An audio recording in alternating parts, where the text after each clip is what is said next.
Dahil sa malakas na ulang dulot ng habagat, umabot na sa spilling level ang Lamesa Dam.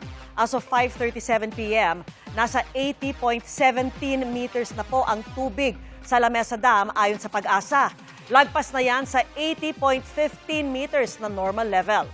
Inaabisuhan ang mga residenteng nakatira malapit sa Tulyahan River na tumatawid sa ilang bahagi ng Quezon City, Caloocan, Valenzuela, Malabon at Navotas, maging alerto at handa po sa patuloy na pagtaas ng tubig sa ilog.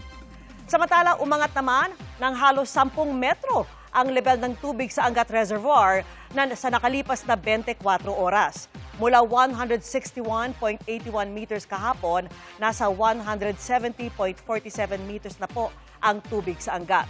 Base po yan sa 8 a.m. data ng Pag-asa.